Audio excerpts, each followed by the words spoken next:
Sponsor an orphan, and you'll help support a vulnerable child to have the education they've always dreamed of, so they can build a brighter future. You'll be feeding a hungry stomach and a hungry mind with knowledge that will last them a lifetime. That's the power of an education. Sponsor an orphan now with Islamic Relief. Sponsor an orphan, and you'll help support a vulnerable child. Assalamu alaikum rahmatullahi wa barakatuh, everybody. It's Preacher Moss, the host of the SOS, the Shout Out Show, comedian, Muslim comedian extraordinaire. Listen, I hope everybody is having a wonderful Wednesday. You know, it is hump day, and we say hump day as in half the week this way, half the week that way. In any event, I'm hoping that everybody is having a joyous weekend, whatever, not a joyous weekend, but a joyous week as we slide into the weekend. I want to give a shout out to El Hibri Foundation, which will be hosting their Eid celebration in Dearborn, Michigan, tomorrow from 6:30 to 9:30 at the Henry Hotel on Telegraph Road. Listen, looking forward to seeing everybody out there. We're actually going to be broadcasting from there, inshallah, from the actual venue. So please tune in. Hopefully, be able to grab a few interviews while we're there and pop some folks on there you may recognize, you may not recognize, but you know, we're gonna have a little fun. We're gonna be the little I'm gonna try and be the reporter on the scene, inshallah, if you will. All right, so let's get a little new business, little housekeeping taken care of.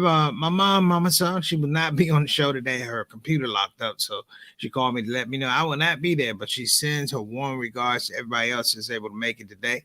That's number one. Number two, I want to give a shout out to Imams Anwar and Imams Anas Muhammad out of Philadelphia from Masjid Kuba, the Kuba Institute, world renowned for sending young men over to become Hafiz of Quran, memorize the entire Quran.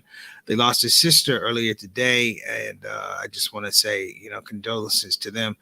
Very good brothers. I've known them for quite a number of years, and we pray that Allah blesses them with comfort and compassion, and of course, forgives the sins of their sister in this life and the next, and gives her the highest level of paradise. Okay, appreciate that. Also, again, another shout out to the William Walker family, William Walker III, my main man, Washington, D.C. Hope you're doing well. We're going on location today from Michigan, and you know, I came up on this topic today. Let me bring it up because I didn't bring up the overlay. Our topic today is called the skin game, the politics of color. The skin game, the politics of color. Now, I've been well aware of the whole idea of race identity politics, and one of the ways people do race identity politics is by the color of skin. You know, even now we perpetuate it now. You know, Black Power, the Miss Marvel show came out on Disney, and a lot of people are like, it's so much good to see a brown girl. It's like, but if you don't call yourself brown where you come from, why would you call yourself brown here? Why don't you say Indian? Why don't you say Pakistani? And it goes to say that a lot of people are tied up that way. That color does count. We talk about Black Lives Matter, White Lives Matter, Brown Lives Matter. You know, color matters. We are in a country that does place a lot of emphasis on color schematic in terms of how they value different cultures, criminology, the judicial system. We've had that for a lot of years. But let me tell you, when I knew color was a problem, and I've known this for a while, but I remember I was watching a movie called The Cotton Club with Gregory Hines in it, and I think Richard Gere was in it, and they had a club called the Cotton Club. It was in Harlem. It was run by, of course, white mafiosos. But there was a scene there of a Black girl who was a tremendous dancer, wanted to be a part of the chorus line at the Cotton Club. And they said that she could not be part of the chorus line. They said, why? So she's too dark. Now, too dark, this is the thing. The chorus line was all Black women, but she was too dark for that group of Black women. And they had something called the paper bag test, which I heard about for years and years. My grandmother told me about it. My grandfather told me about it. My parents told me about it. The paper bag test was, if you were darker than a paper bag, then, you know, you couldn't work for the Apollo. And it carried out throughout society. So, we don't even have paper bags unless you go like Whole Foods, right? I mean, only paper bag. You don't have paper. You got like plastic bags. I think if you imagine that you're trying to, I'm way darker than the plastic bag, bro. This is just, but my point is, you still have people who are tied into that type of mentality. So for today, I'm going to talk about the politics of skin color, the skin game here on the Shout Out Show.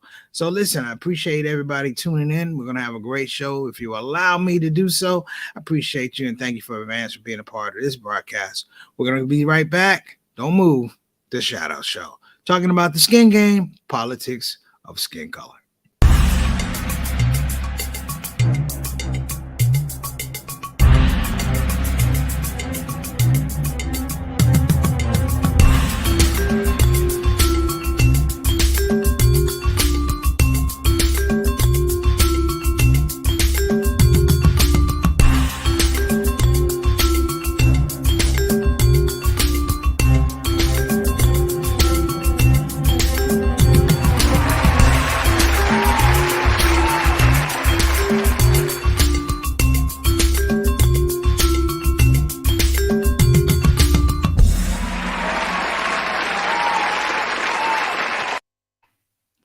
We are back, so I'm going to go ahead and introduce stars in the building, the people who really make the show go, not just myself and Satana.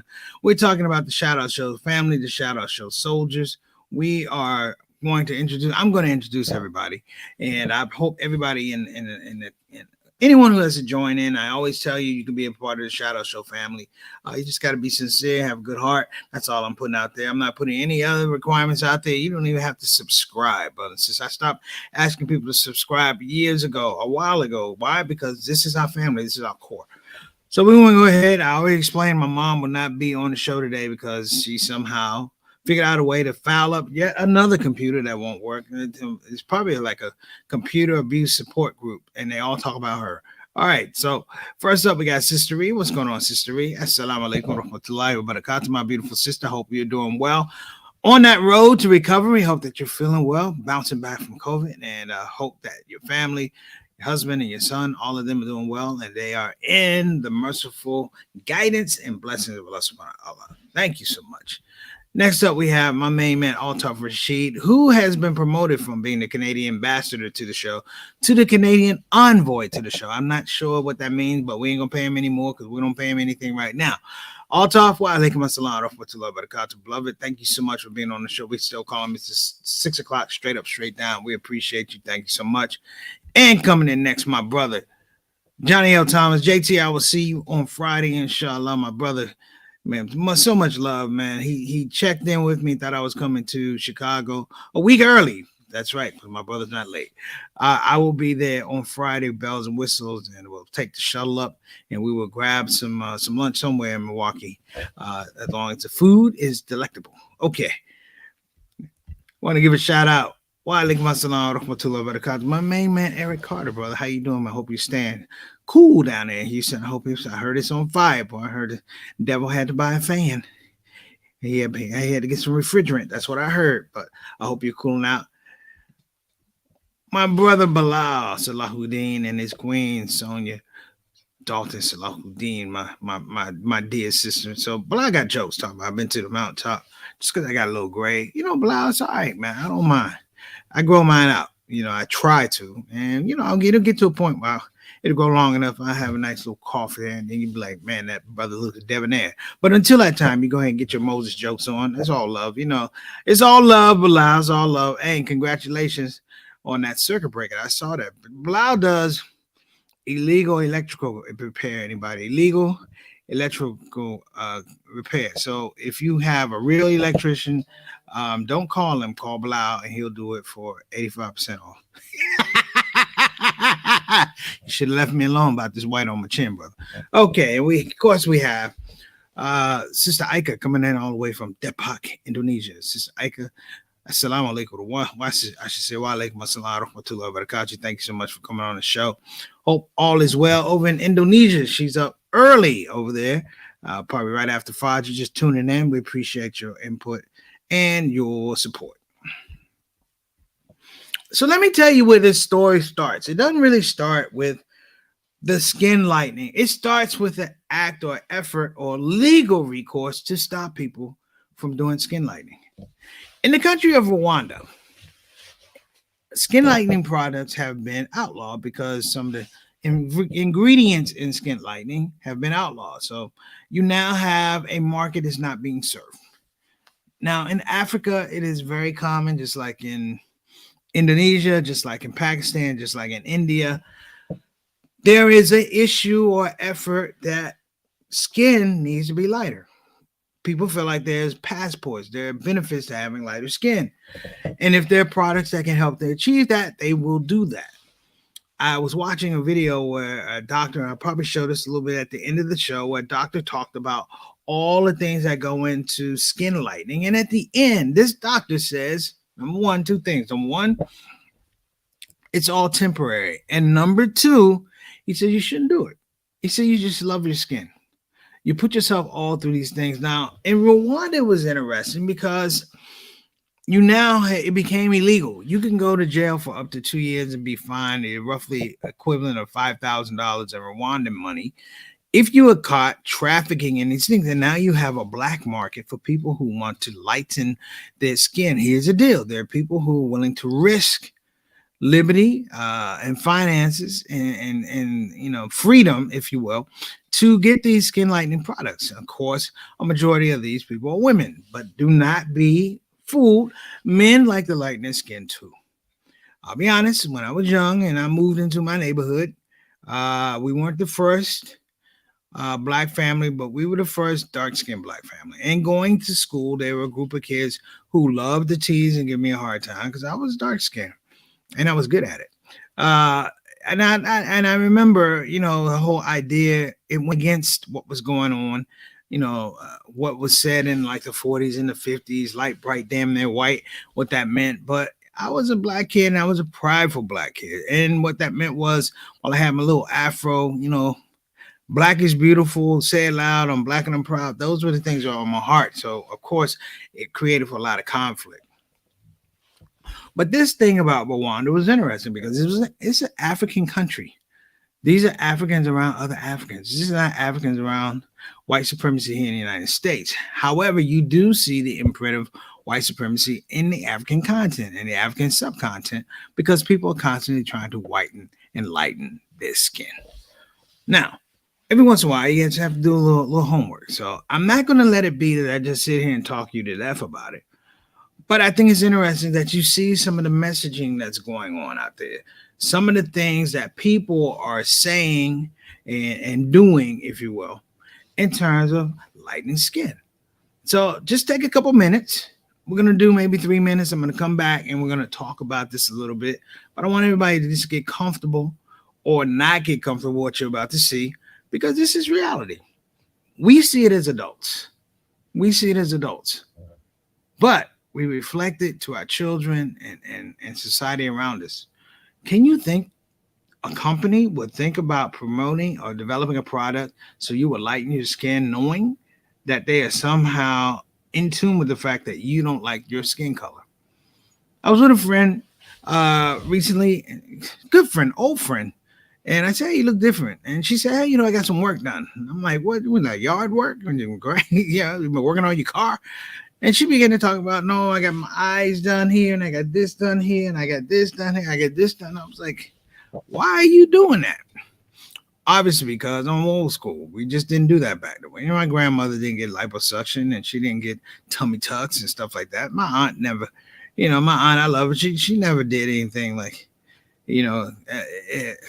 crow's feet pulled back. It's like, you're blessed with the skin you roll with, and that's what it is. Whatever it is, hey, you work with it. But in this new age of technology, people do believe that they can be other things, and technology allows them to not only believe that, but access technology that can change their look. So this whole thing of skin lightening is nothing new. We have to talk about the politics of it. So before I get into talking about the politics of it, I just want you to take a gander at some of the stuff that's out there. Now, keep in mind, this is not stuff that I made up. This is stuff that I randomly pulled off the internet. And you're about to understand what I'm talking about. Stay tuned.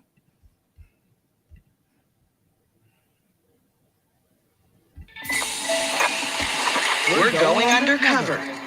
Here we go, boot it up, press record. We're rolling, shining a light on a multi-billion-dollar global industry that suggests a better you is just a few shades away. Lighten up range of skincare products evens the skin tone. It deep cleanses your skin to reveal one tone fairer skin in one wash. Skin lightening products that promise to lighten or whiten your skin are marketed around the world. Even some big brands are doing it. They've retones like the skin. सिर्फ एक week में fast fairness with new Garnier serum cream, Nivea Extra White Body Serum, the innovative serum that whitens, repairs, and protects. Skin whiter and smoother feeling in 1 week. White plus papaya, my skin so white. Ads like this are all over YouTube. For long-lasting fair and even skin. And while these companies may not market their products directly to Canadians, skin lightening is popular here at home too. We're hitting stores across Canada. Yeah, there's erosion and cream. Those are the most popular. Come, get better. Become white. Become white in seconds? We want to know why skin lightening products are so popular. So we're setting up shop at a Toronto mall to find out. I have an older sister too, right? She's extremely fair. Like she's white. And they would always compare me with her, saying, oh, she's more beautiful because she's white. Give them attitude. Lighter skin gives them bleach attitude. Do any of these skin lightening products look familiar to you? This one does. In India, it's a hit. One of my mom's favorite. A lot of Africans use it, like the women, like they use it for their face, their body. You used all these Oh products? yeah, when I was younger, this is my best one, Tapicare gel. This will actually bleach you. It can bleach your skin? How safe are these products?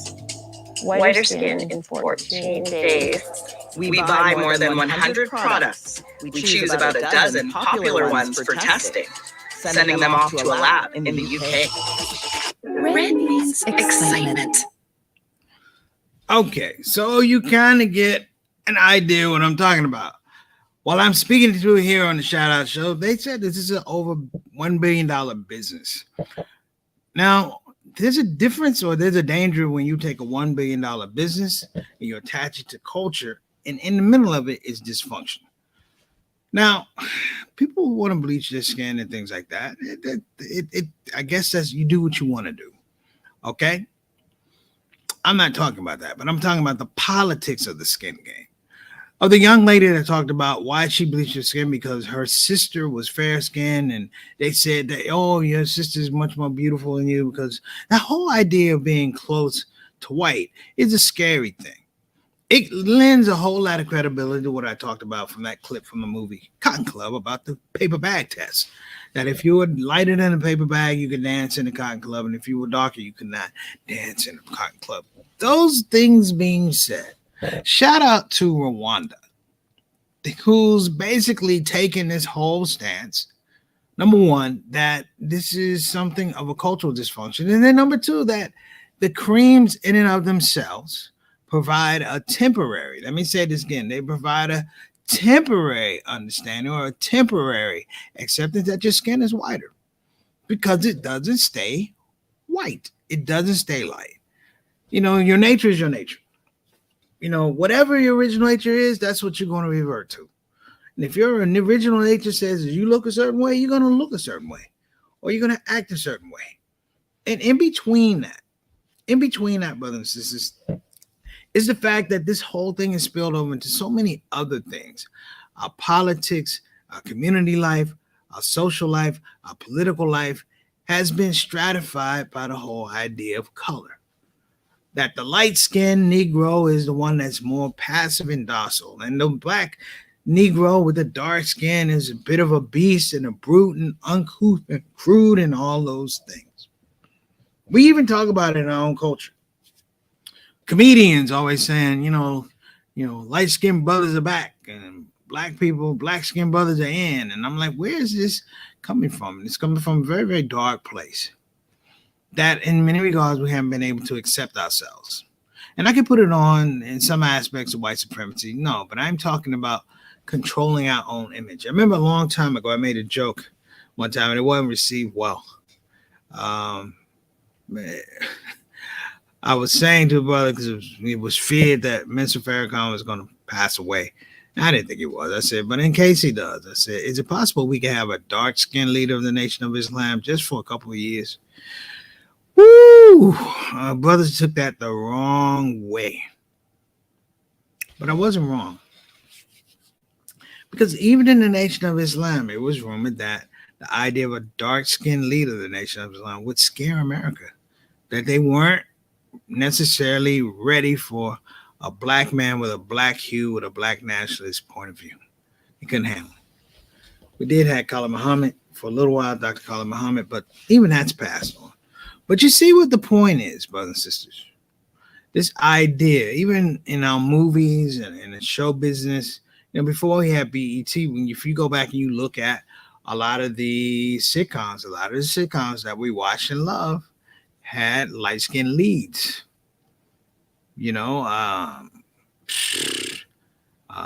Some of the movies that we do and if you really think about it, even the music industry, I love India Ari.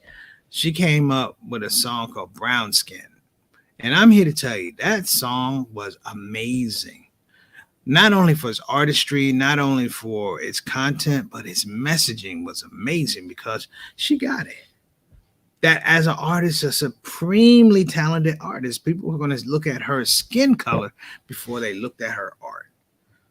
Fair, unfair, mostly unfair. But these are the things we look through. We live through a prism of color. So all I wanted to do is kind of lay that little basis out there. I don't want to bombard you with too much, but what we're going to do is we're going to take a break. We're going to come back. I'm going to show you a little something of this video, and then we're going to wrap up, okay? So start thinking about that. What are some of the color signals that you see throughout America? When you go through a neighborhood and you see a billboard, what's that family look like? I can tell you some things that are really going to freak you out because I'm going to remind you of some things. So don't move. We will be right back. We just need help. Imagine if there wasn't an olive branch. Muslim Family Services at your command. The people who help people have to say, we need your donations, don't delay. We all have struggles from time to time, but leaders dedicated is what you find. Before another person sheds a tear, support Olive Branch, you don't have to fear. Olive Branch Muslim Family Services. Action you can see, compassion you can feel. Sing it with me. Ooh. Ooh. All right. Now, I used to think of this and talk about this scope in terms of entertainment.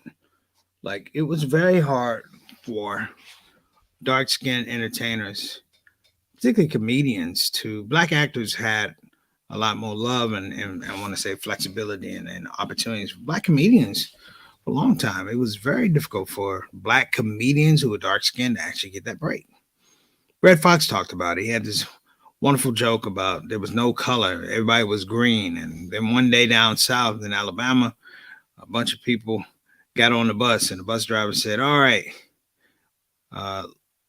dark green people to the back, light green people to the front. Even then, we will delineate on color. If we were all green, we still say a light green and a dark green, a light blue and a dark blue, an orange and a burnt orange and an autumn. And we make up all of these color palettes.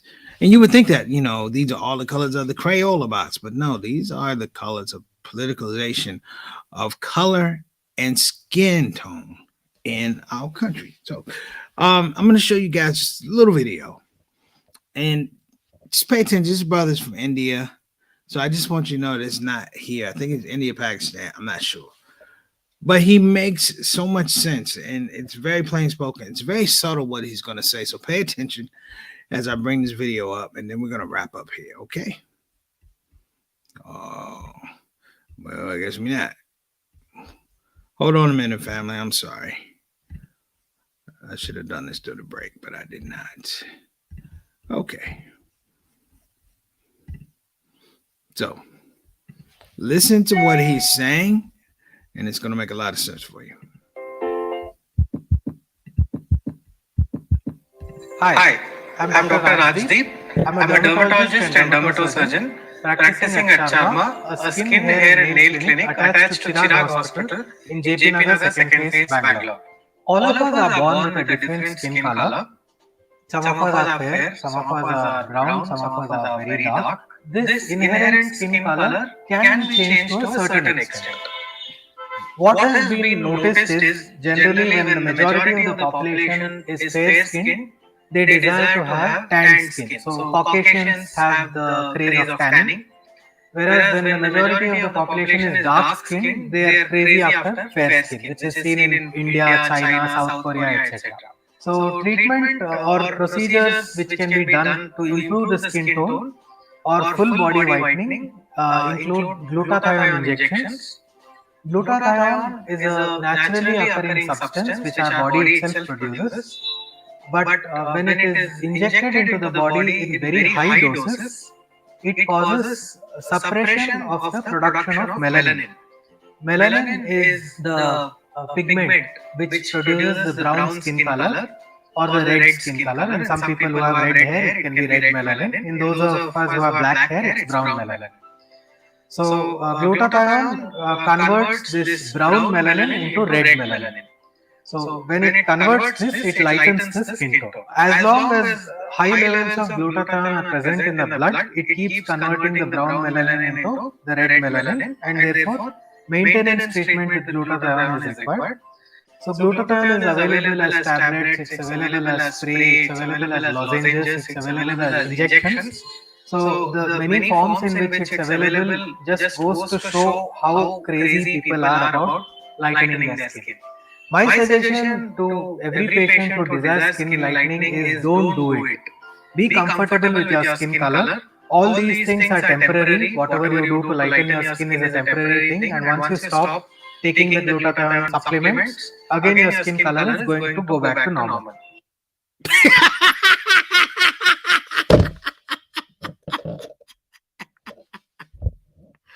Oh, I'm sorry, folks.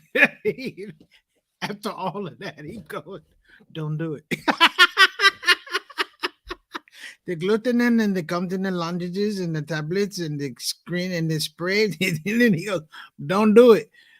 Why, brothers? This is because it's not part of your natural nature.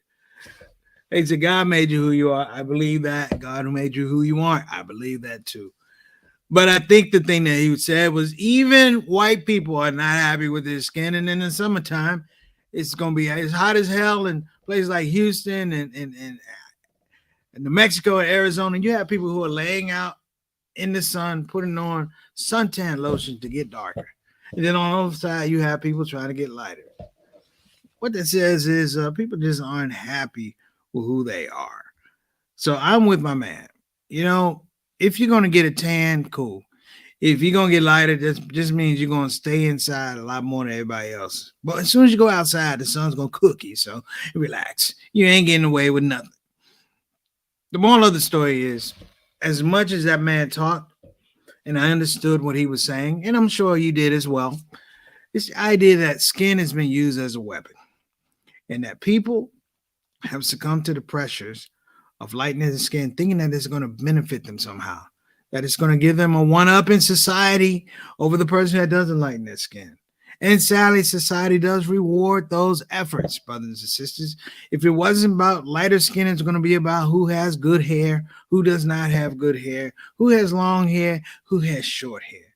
You know, they say that the first mention of racism in the world is in the Quran when Shaitan Iblis refuses to bow down to Allah, to Adam, and he says, I'm made of fire, he's made of clay. Those are the first two references of color. Wow. You know how that turned out. So, brothers, I'm getting out of here. You guys have a wonderful time. Have a wonderful day. And this is what I want you to do. When you're going around watching commercials, stuff like that, billboards, go through your magazines, see the subliminal messages that are out there about skin color, and report back. Take care of yourself. I'm Preacher Moss. Assalamu alaikum wa rahmatullahi wa barakatuh. Inshallah, see you tomorrow from Dearborn, Michigan.